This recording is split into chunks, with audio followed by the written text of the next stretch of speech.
All right, everyone. Good morning and welcome to today's session. My name is Chelsea Smith, Learning and Development Specialist here at Action Benefits, and I am going to take you through a journey today about the fundamentals of the Medicare market.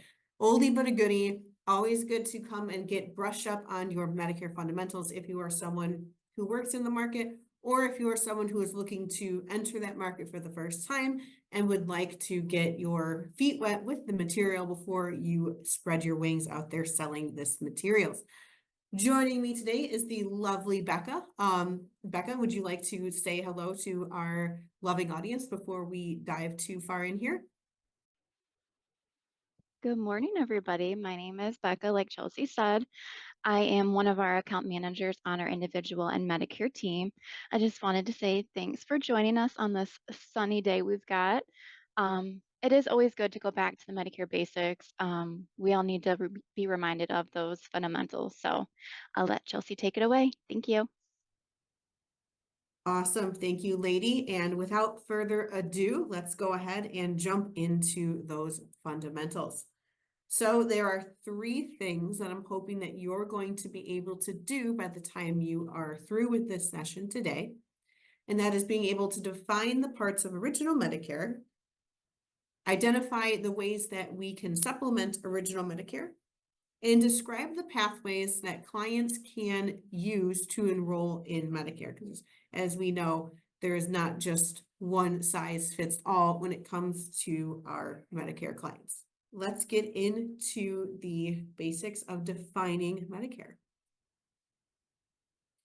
So, as you already probably have some idea of, the senior healthcare market is really complex, right? I'm here to help you navigate it, and so is Bekah, and so is everybody else here at Action. But we are looking to find solutions that best fit your clients' needs when we are out there selling Medicare to our clients. There's no one size fits all solution for everyone. So if you are brand new, here's a quick rundown of why it's so complex, right? And why seniors like you, or I'm sorry, why seniors turn to people like you, there we go, to help you select the most appropriate options. So we're going to take a deeper dive in on these topics and other webinars and other videos that you might see on YouTube. So if you do find yourself interested in any of the things I'm going to say in the slide and want a deeper dive into it, check out our YouTube channel where there are lots of different videos that explain med subs, the different parts of Medicare, the ins and outs of different Medicare programs, all there on YouTube. Highly recommend them. And I know I'm a little biased because I'm the one who made them, but I still do highly recommend our materials on YouTube for any other learning or even client-facing materials you might want for some learning and educational purposes. But for now, I'm just going to keep it kind of surface level. So way back in July 30th, 1965, President Lyndon Johnson signed the Medicare and Medicaid Act into law. And that law established Medicare Part A to cover inpatient services. By inpatient, think like hospital stays and like skilled nursing facilities, stuff like that. And Part B to cover outpatient services. So think like going to your doctor, your PCP, specialist visits, and preventative care. So Medicare is available to those who are 65 and older, those with disabilities, and those with end-stage renal disease, or ESRD, as you might have heard it be called. But the people wanted more. So Congress updated that legislation over the years to allow supplemental policies to be provided by private carriers for purchase by consumers. These policies cover additional items like travel emergencies and provide financial support. I'm so sorry, the lights are going to go off in here sometimes. I do apologize. So let me start over. The policies cover additional items like travel emergencies and provide financial support to cover the deductibles and coinsurance depending on when they're issued. We have a webinar and some YouTube videos that go a little more in depth into the different Medicare supplement policies, but they essentially cover different parts of Medicare or different parts of your healthcare needs that might not be met by Parts A and B. These plans eventually became standardized in the Consolidated Omnibus Reconciliation Act of 1990, or some of you might recognize it in its more shortened name, COBRA. And that went into effect in 1992. So you haven't heard the word drug coverage yet, or the term drug coverage yet, and that's by design, because that did not come out until the Medicare Modernization Act of 2003. And that allowed private carriers to begin issuing Part D policies, D for drug, in 2006. But you'll also notice that we skipped over Part C. And we're coming back to that right now. So in 1997, Congress passed legislation to allow private carriers to enter the senior market. And at that time, these plans were referred to as Medicare choice plans because they gave consumers the choice between the public Part A and Part B option or the private option, which was then called the Medicare choice plan. Later, the Medicare Modernization Act that I mentioned earlier allowed private carriers to bundle that Part C and Part D plans together into those choice plans that we heard them be called. And that bundling then caused a rebrand or relaunch as a Medicare Advantage plan. So if you hear someone say Medicare choice plan, they mean like a Medicare Advantage plan because they've been bundled together since then. And today, these plans combine parts A, B, and usually D together into one entity, embedding all those benefits together, sometimes also with things like dental, vision, and hearing. So other benefits are also included in there, sometimes like fitness memberships, support with chronic conditions, and companionship services. So here on the screen, we have 5 distinct programs that seniors could be eligible for. But a variety of legislation and rules govern the ways that these programs can work together. So in general, a beneficiary must always enroll in parts A and B together, also known as original Medicare, to be eligible for other programs. They'll also be responsible for a Part B premium each month. After enrolling in parts A and B, a beneficiary has the option of enrolling in one or both of a Medicare supplement policy or a Part D prescription drug plan, depending on what kind of plan that part or that supplement is. Depends on whether or not you would want to enroll in a Part D plan. And then the beneficiary also has the option of enrolling in parts A and B alongside with Part C, Medicare Advantage plans. It is illegal for a member to enroll in or an agent to sell a supplement or Part D plan to someone enrolled in a Med Advantage plan, since those plans already provide those benefits for that individual in the first place. So the government has made it illegal for plans to kind of double benefit or double up on those benefits. So just keep that in mind. If someone has a Med Sup plan, they can't have a Part C plan. They have a Part C plan, they cannot have a supplement plan. So after that, you might now understand why seniors need some help navigating this stuff. It is crazy. If it is not something that you do for a living day in and day out, you probably aren't aware of all these things. I didn't know about most of this stuff before I started working in the insurance world. I just knew the word Medicare and that it was for people who were retired. And that's not even technically true either, right? As we know. So that was a lot. I understand. But let's keep going in the original Medicare portion. So as we remember, this is the parts A and B that we discussed just before on that slide. Let's get into the details of original Medicare. Becca, is there anything that I missed or anything you want to add before we dive into those 2 parts, or are we good?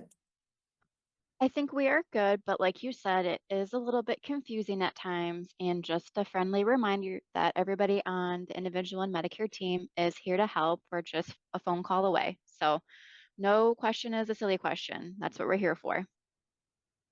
That is completely true. They help me sometimes too. All right. So before we get into Part A, I'd like to draw your attention to that little pyramid over there on the right-hand side of your screen. So this pyramid is a visual representation of the Medicare realm. So you'll notice that A, D, and B are at the bottom because those 3 things are the kind of foundation to the Medicare coverage that you're going to receive. 99% of the time, A and B are going to be necessary. to enroll in for you to get into those other features. So you'll notice they are the two sides of this pyramid. And the part we are about to talk about now, A, is that bottom left one in red. So keep that kind of pyramid in your mind as you explore these different Medicare parts. So Part A, premium wise, usually most people don't have to pay a monthly premium for Part A because most of us, either we or our spouses, paid for Medicare taxes while we were working. Oftentimes people are going to refer to this as premium-free Part A. The Federal Insurance Contributions Act, or FICA tax, is a U.S. federal payroll or employment tax imposed on both employees and employers to fund Social Security and Medicare. About 99% of people with Medicare don't pay a Part A premium because they worked for at least 40 quarters of Medicare covered employment and paid into those taxes so that they would get Medicare in their twilight years, or their spouse did so. So even if someone was like a stay-at-home mom or something, as long as their spouse was working, paying into those taxes, they are golden. If you are not eligible for premium-free Part A, you may be able to buy Part A if you're 65 or older and you have enrolled in or are enrolling in Part A and meet the citizenship and residency requirements. That's usually going to be, in my experience, the type of people who are going to be needing to purchase Part A is the people who were like not citizens for the length of time that they would have needed to be to enroll in that coverage. In most cases, if you do choose to buy Part A, you must also buy Part B and pay the premiums for both. And the amount of premium is going to depend on how long you or your spouse worked in that Medicare covered employment. So there is a partial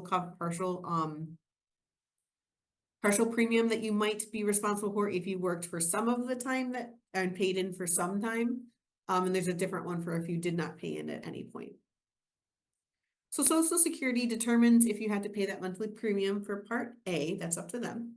And in 2024, the premium for a person who has worked less than 30 quarters of Medicare covered employment is going to be $505 a month. And those who have between 30 and 39 quarters of coverage may buy Part A at that reduced monthly premium rate, which is $278 for 2024. So you might also pay a premium for Part A if you were under 65, disabled, and your premium-free Part A coverage ended because you returned to work. People who are under 65 and disabled may continue to receive premium-free Part A for up to 8.5 years after returning to work. We do have some YouTube videos about those different programs for someone who might have been disabled and then came back to work, how those premiums work. I mean, it's kind of a niche. It's not a ton of people are going to have that situation, but it does happen, right? And then as a reminder for 2024, excuse me, that premium is $505 a month. So if someone has never paid any FICA taxes ever, that's what their Part A premium is going to look like. But like I said, most of us are not going to need to pay for that Part A premium in the first place. So what does Part A cover? Medicare Part A, also sometimes known as hospital insurance, helps cover medically necessary inpatient hospital services. So what does that exactly mean? So inpatient hospital care is a semi-private room, meals, general nursing, other hospital services and supplies, as well as care in inpatient rehabilitation facilities and inpatient mental health care in a psychiatric hospital for a, keeps happening, excuse me, in a inpatient mental health care in a psychiatric hospital for a lifetime of 190 days. So everyone who has Part A is covered for inpatient hospital care when all of these things are true. When a doctor makes an official order, which says you need 2 or more midnights as of 2023 of medically necessary care to treat your illness or injury, and the hospital formally admits you, that's the key, making sure you are also admitted as well as the doctor ordering that you should be there. and that you need the kind of care that can only be given within a hospital, and that hospital accepts Medicare. The Utilization Review Committee of the hospital approves your stay while you are in the hospital. And then these requirements change a little bit when you're in an inpatient skilled nursing facility. Keep in mind, this is not the same as custodial or long-term care if that is your bag, but usually inpatient skilled nursing facility is different. So skilled care involves safe and effective care given by skilled nursing or rehabilitative staff. Skilled nursing and therapy staff include registered nurses, licensed practical, and vocational nurses, physical and occupational therapists, speech language pathologists, and audiologists. Coverage requires a minimum of 3-day inpatient hospital stays. So while Part A will cover both inpatient skilled nursing facilities and hospital stays, the requirements are a little bit different for those things. And the things on your right-hand side of the screen there, things like your TV, your phone, your personal care items, private duty nursing, those things are not covered at all under Part A. So keep that in mind. So what are the estimated costs for Part A? So here's some of the deductibles and coinsurances amounts that are estimated, or I'm sorry, they're not estimated. These are the actual amounts for 2024. And you can get an idea of how that coverage is going to work for Part A. So if you have Part A and will be spending some time in the hospital, you'll have a $1,632 deductible for that first 60 days you spend in the hospital.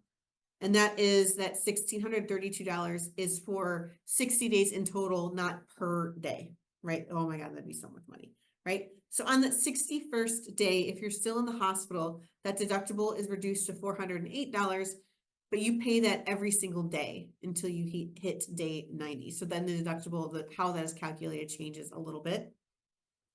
After that, each beneficiary gets a bank of extra days called lifetime reserve days, which have an $816 deductible per day associated with them. These days can get applied in any increment that is needed, but you only get 60.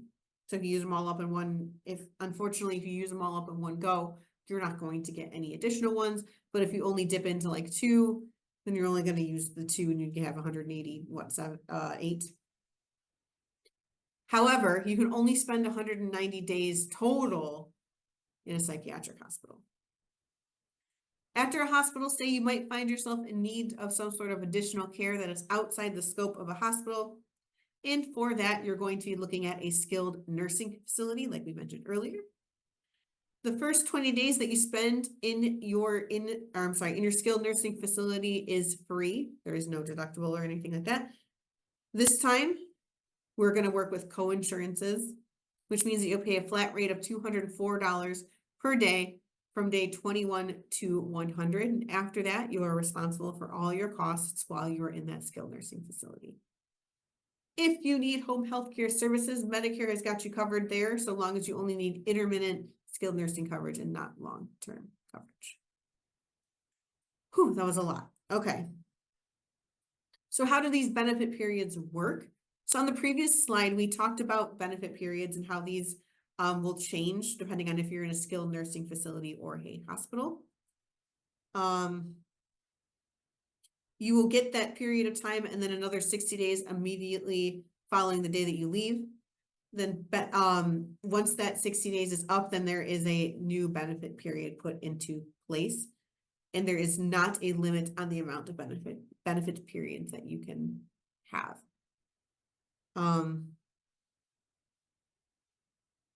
Benefit periods are important because they tell us whether or not the beneficiary will be responsible for paying deductibles and what type of deductibles or copays if you're getting in that skilled nursing facility territory, and how many days that they wound up being in that type of care.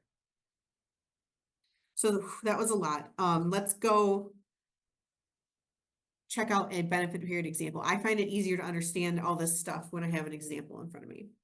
So let's take a look at that example. Let's say you spend 5 days in the hospital. You'd be responsible for the first $1,632 you spent on your care during that time, right? Then you leave the hospital. You're sent to a skilled nursing facility for 20 days. That didn't cost you anything because that first 20 days doesn't have any cost sharing, right? We only start those co-pays after day 21.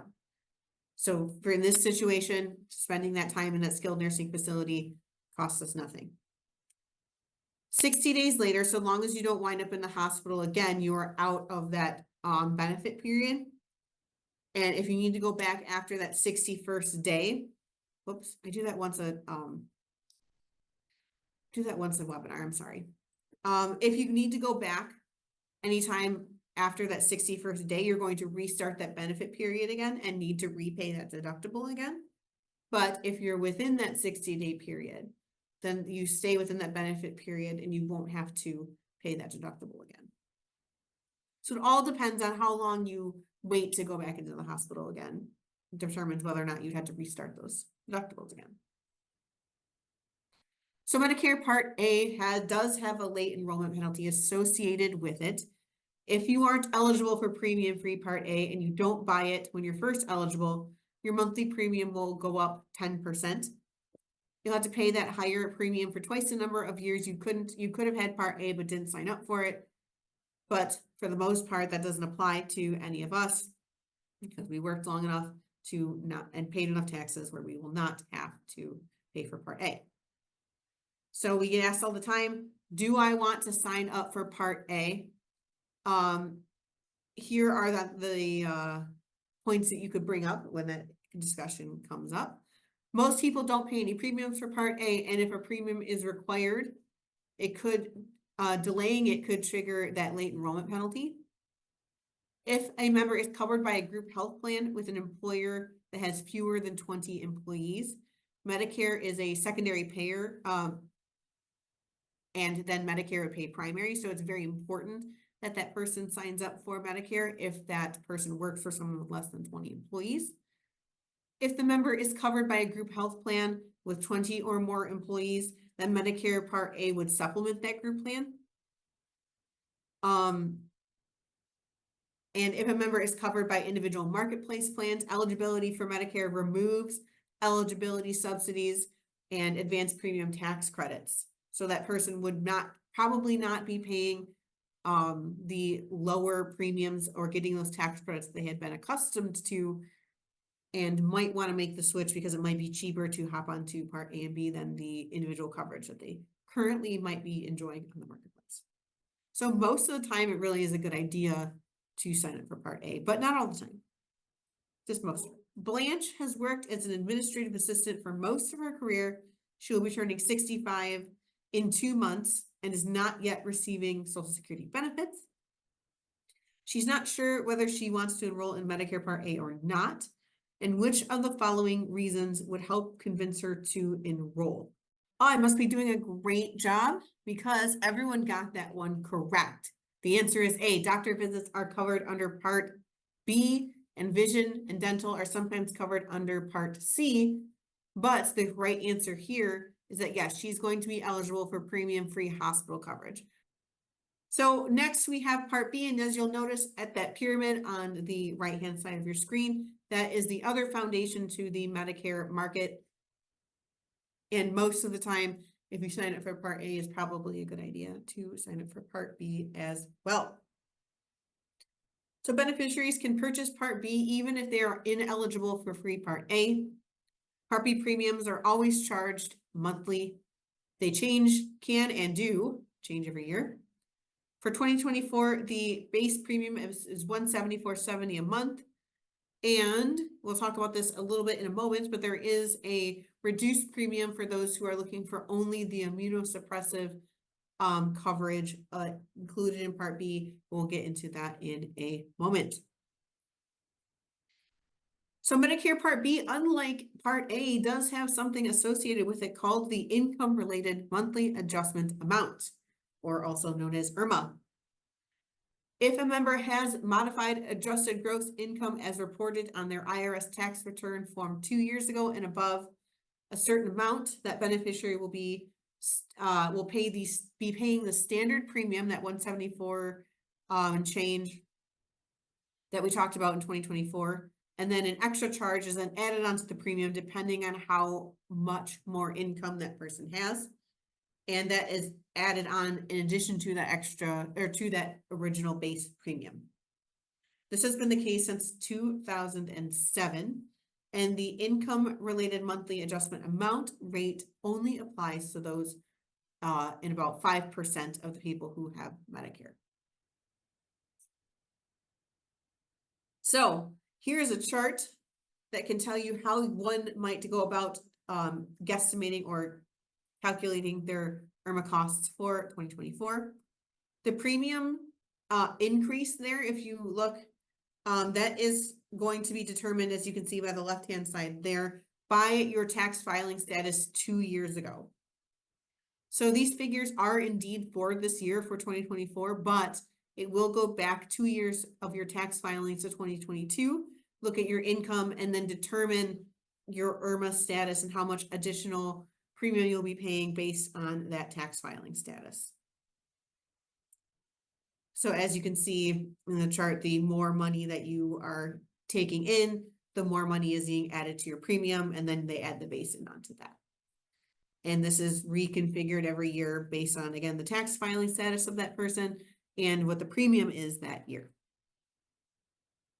So Medicare Part B helps cover medically necessary outpatient services and supplies, including things like doctor services that are medically necessary, outpatient medical and surgical services and supplies for things like x-rays and stitches, clinical laboratory services like blood tests, urinalysis, and some screening tests, durable medical equipment like walkers and wheelchairs, diabetic testing supplies, preventative services like exams, tests, screenings, and some shots to prevent, find, or manage medical problems, kind of like flu shots.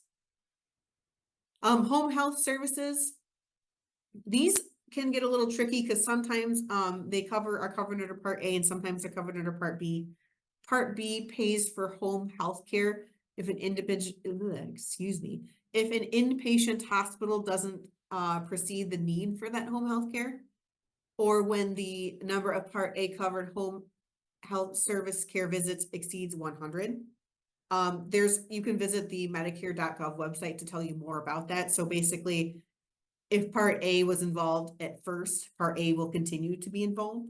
But if Part A was never involved, then Part B is the main coverage place here. But that's really all you need to know for that base level of understanding. So that is the one kind of gray area, is home health care that's covered for both, depending on how you got to needing that home health care in the first place. So there's also a slew of covered preventative care services provided by Medicare, but be aware that these are not the same mandated things covered by the ACA and for non-Medicare plans. So just because it's an individual benefit doesn't mean it's a Medicare benefit. And just because it's a Medicare benefit doesn't mean it's an individual benefit. There's usually, I think there's more for Part B than there are for there is for the individual market. So during either the Welcome to Medicare visit or annual wellness exam, the provider will perform cognitive function screenings to help catch early signs of dementia and Alzheimer's. All of these things on the screen here, I'm not going to read them all to you, you can read. And they will also examine you for things like opioid addiction, risk factors for opioid use disorder, and then some treatment plans if that is something that applies to you. So joining Medicare does really give you kind of like they assess you for what you might need to continue to be successful in the future in Medicare. So that's cool. So in addition to premiums, there are other costs you're going to pay in original Medicare. The annual Part B deductible is $240 in 2024. If you have original Medicare, you'll pay the Part B deductible, which is the amount a person must pay for healthcare each calendar year before Medicare begins to pay for any services or equipment. This amount can and does change every year in January. This means that you must pay the first $240 of your Medicare approved medical bills in 2024 before Part B will start to cover anything. Coinsurance for Part B services in general is 20% for most covered services for providers accepting assignment. That part's important. make sure that the doctor you're going to accepts assignment. For example, if a member pays 20% of every doctor visit after they've met their annual deductible, there is no limit to that 20% and there's no out-of-pocket maximum. Durable medical equipment is also covered at 20% coinsurance. Most preventative services don't have coinsurance, and the Part B deductible doesn't apply so long as the provider accepts assignment. Again, always make sure your provider accepts assignment, not just Medicare. Assignment means that there's an agreement between Medicare and that healthcare provider to provide Medicare approved amounts payments as full payments. If that doesn't happen, if you happen to go to a doctor that does not accept assignment, that provider can charge you up to 15% above that approved amount, which is called a limiting charge. And you might have to pay that entire amount and pay it up front with no help from Medicare. So it is so important, if you are a Medicare recipient, to check to make sure that your doctors accept Medicare assignment, not just Medicare. It's confusing, I know. Medicare also has a late enrollment penalty. If you don't enroll in Part B when you're supposed to, or when you're eligible, I should say, your monthly premium will go likely up to 10% for each year you could have signed up for Part B but didn't. Just like every one of these, the penalty is recalculated each year, and you, unlike Part A, will have to pay this penalty for life. Oh. Should you sign up for Part B?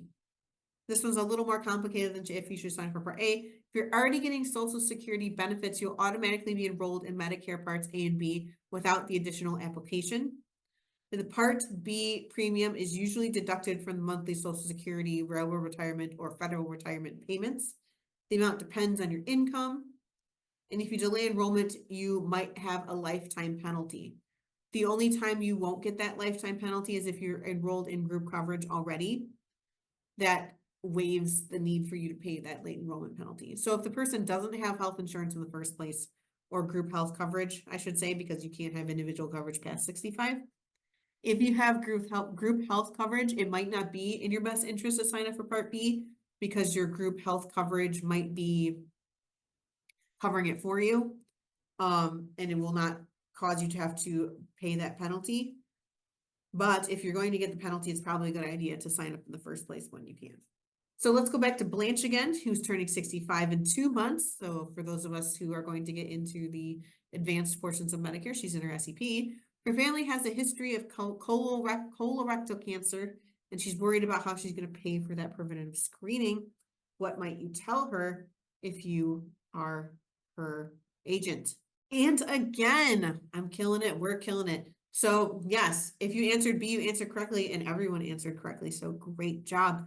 Part B covers preventative services at a $0 copay.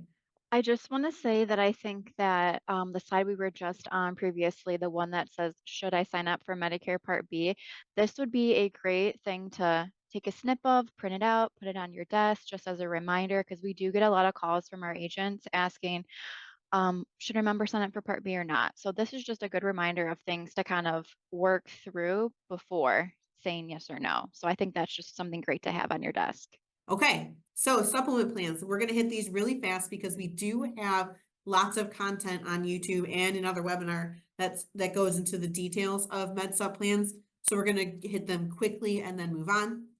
But a Medicare supplement plan, which is also sometimes called a Medigap plan, is private health insurance that is sold by private health insurance companies that kind of add additional benefits onto the original Medicare plan that the person already has to have to sign up for med supplements.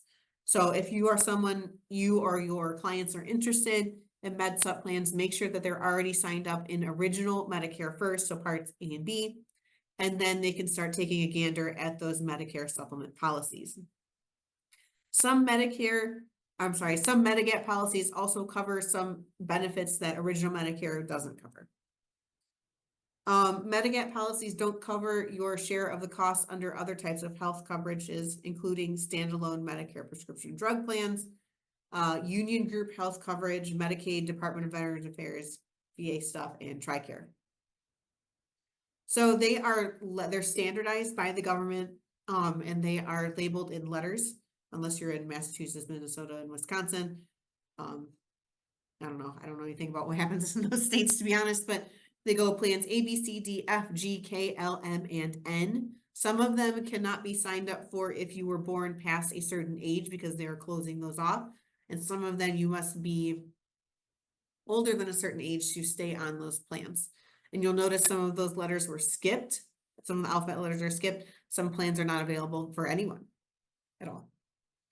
They generally add on to each other, so there's kind of like groups that are similar, and then the different benefits are added or subtracted as you go down the letter list. And some of them go by a percentage as well. Again, there's other webinars you can look at and YouTube videos that we have that go into more detail about those things.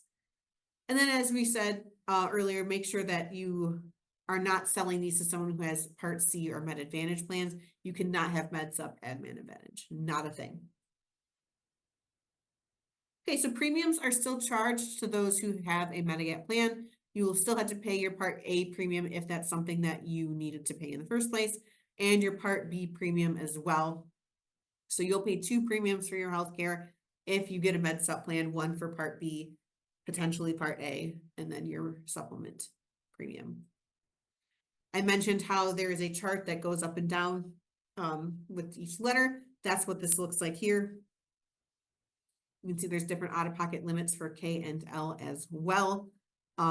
These are regulated through CMS. So if you get a plan, a Part A plan from, I don't know, Priority Health, and you get a Part A plan from Humana, they are going to be the same regardless, no matter what. Those are regulated by the government.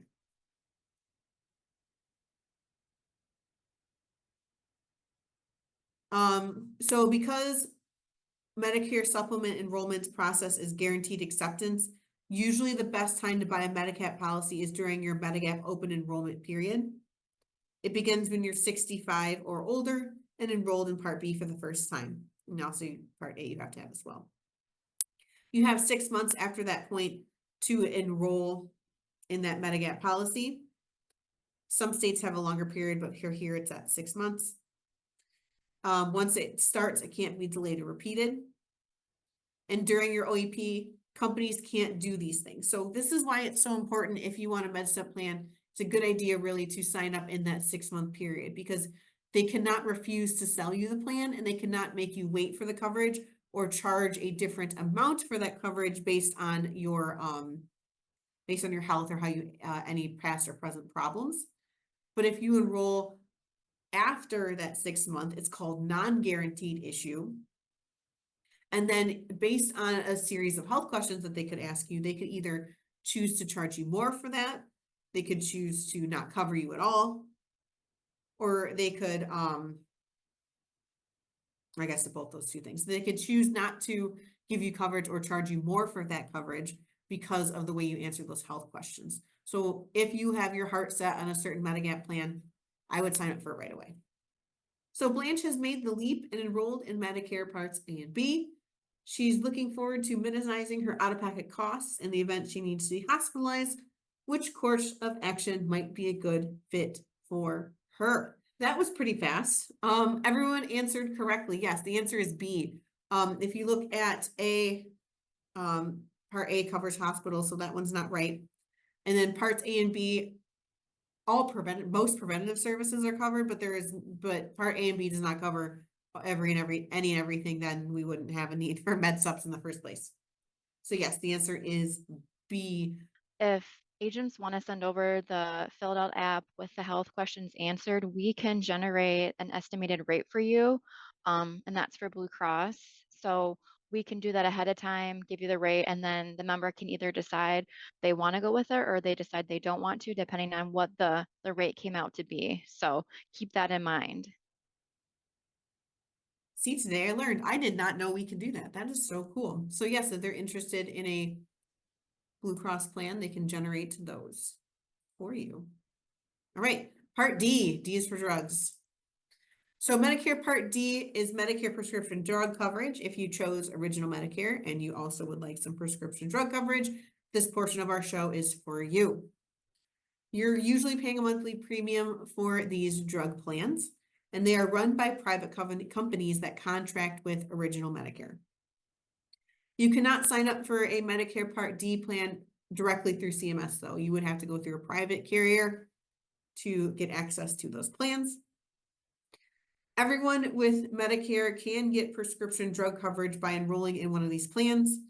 You might pay a penalty if you sign up late, just like Part B. We'll get into that in a moment.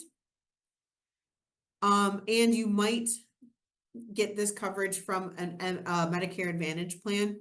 It might be rolled in, it might not be. So you might get a Medicare Advantage plan and a prescription drug plan, or you might get a Medicare plan that has prescription drugs rolled in. Costs for these are going to vary depending on the plan and the carrier. And no matter if you are in a Part D plan or an MAPD plan, you might have to pay a share of that cost of your prescriptions, or a deductible, or I should say a deductible, depending on the plan.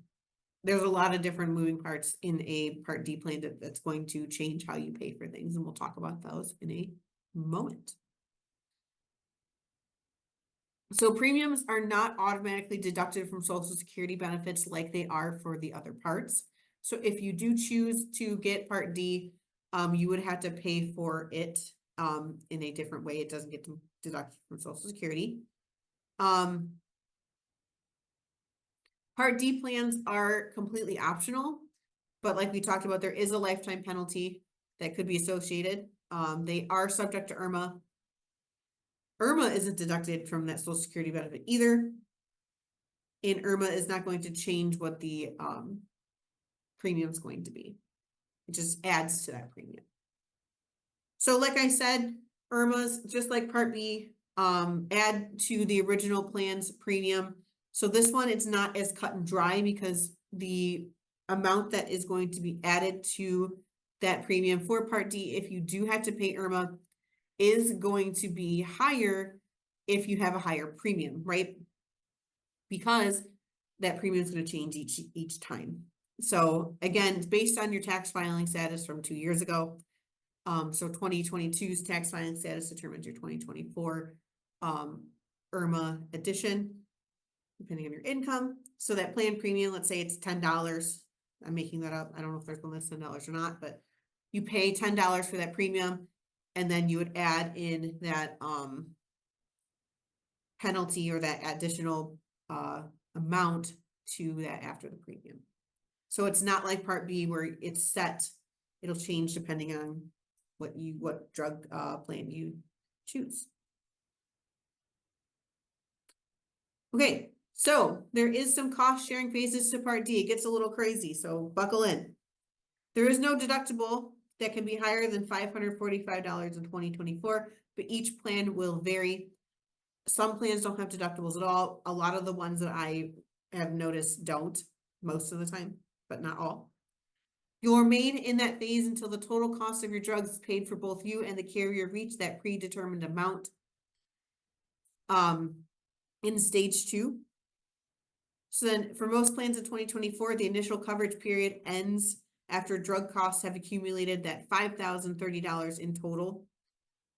And again, total drug costs include the amount that you pay and that your plan paid for you. So you don't have to pay $5,030, but you have to use $5,030 worth of drugs, if that makes any sense.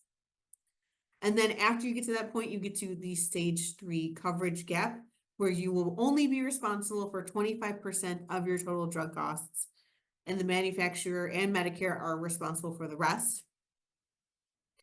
And you will stay in this coverage gap until you reach the out-of-pocket max of $8,000, where you will head into the final stage, which is the catastrophic coverage stage. And this stage changed this year. So if you are someone who's very familiar, this is where you're going to want to perk up, because Medicare will pay the remaining 80% in this phase. And you will pay no more than a 5% coinsurance instead of 15% that used to be in the past. And that's going to change again in the future. So keep this in mind, but don't memorize it for years and years to come. It will be different. So there are some late enrollment penalties associated with Part D. If you don't enroll when you are first eligible or have a break in credible coverage for more than 63 days, you will have to pay a late enrollment penalty. It is based on 1% of the average national base Part D premium, and that's added into whatever you will also pay for your premium as well.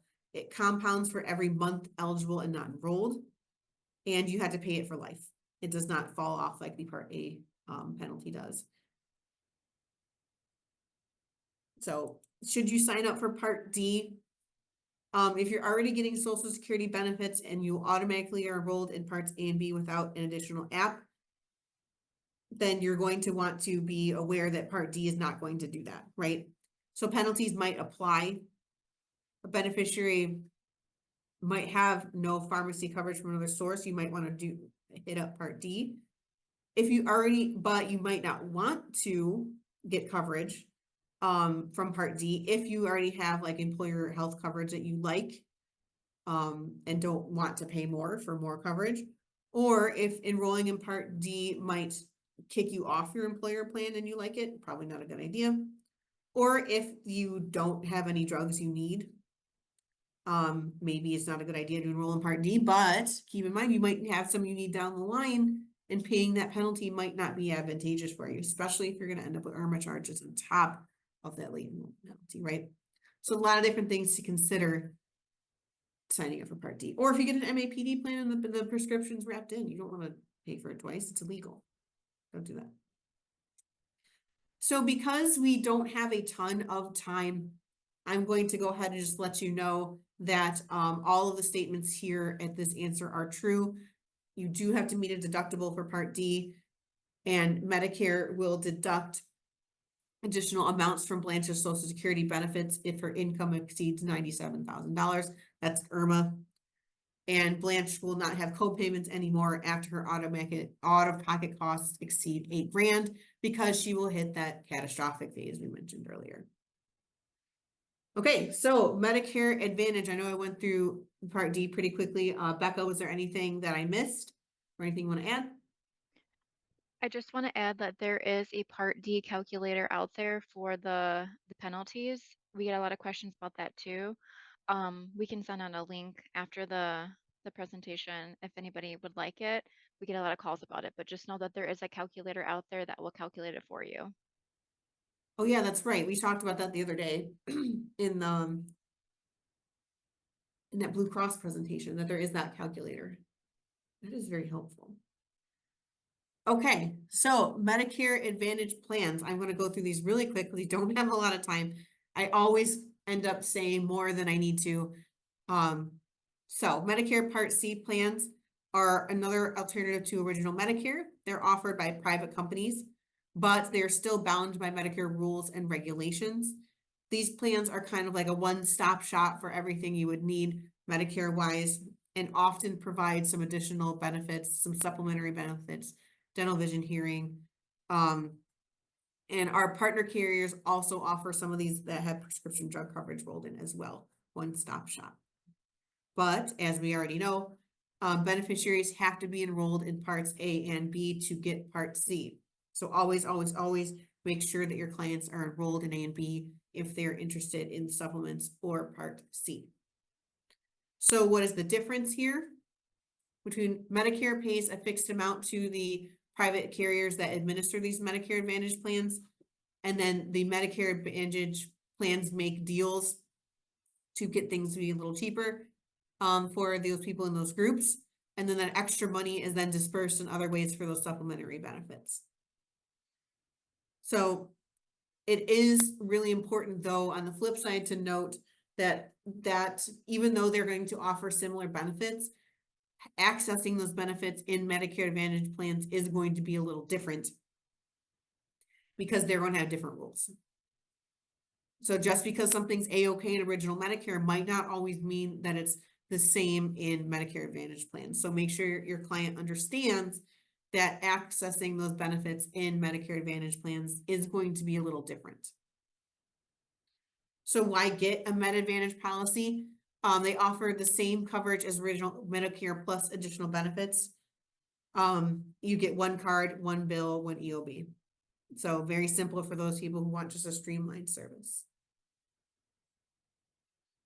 So how to enroll in Medicare and when to enroll in Medicare. Hit this really quick.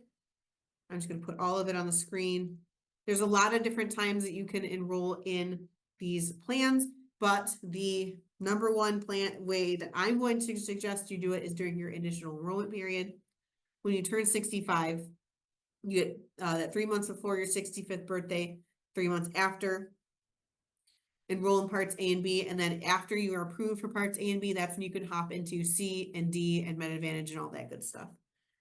The general enrollment period would be the next stop that you can take. This is if you missed your IEP and would like to enroll after. And that is through January 1st to March 31st.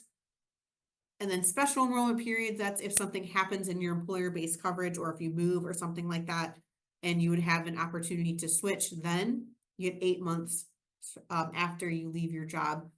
And then there's moving has different rules. Annual enrollment period, this is October 15th through December 7th. This is for people who are already enrolled and they can do some changes to their enrollments. And then Medicare open enrollment period. This is a one-time, we like to call it a like change, but it's not necessarily always that. If you're interested in those two special enrollment periods and what goes on there, I would check out tomorrow our Medicare expertise class. We'll get a little bit more into those, but those are all of the enrollment periods that you can hit up. And there are some times you might be enrolled in Medicare automatically.